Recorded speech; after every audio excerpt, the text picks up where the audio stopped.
कि पर्सनल सोची समाज के घर जात बा कि आज बाजार में चौराहा पर जो मोछिया ईंट के चल जात बा, एमे केहू का तपस्या बा, एमे केहू का खून पसीना बा, जेकरे वजह से आज हमनी के बोले के, चले के, रहे के, खाए के, पिए के अधिकार मिलल।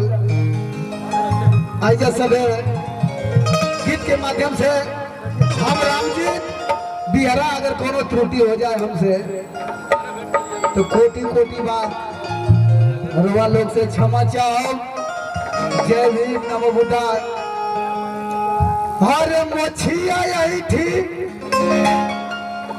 हरे मोछिया यही थी घूमे ले, हरे बजारिया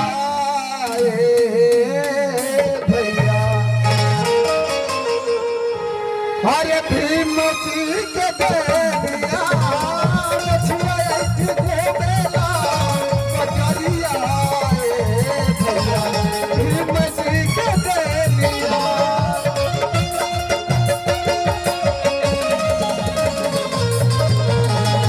भीम जी के दे दिया, मोछिया ऐठी घूमेला बजारिया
पंचायत की बहुत होनहार प्रत्याशी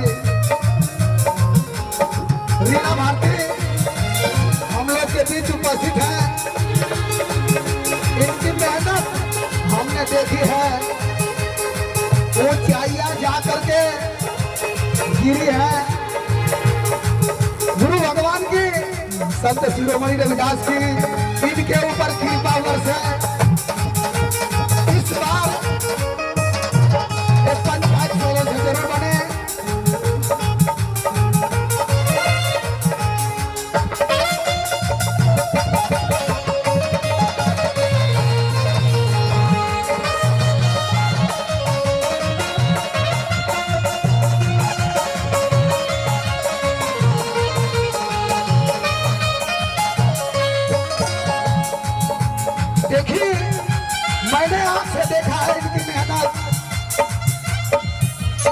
कुछ मनोवादियों का रहस्यमय जीवन था जिन्होंने इनको जानबूझ के हारा है।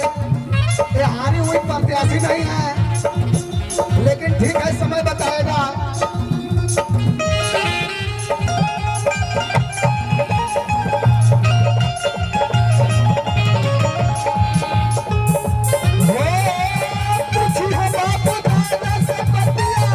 पहले रहे केतना सततिया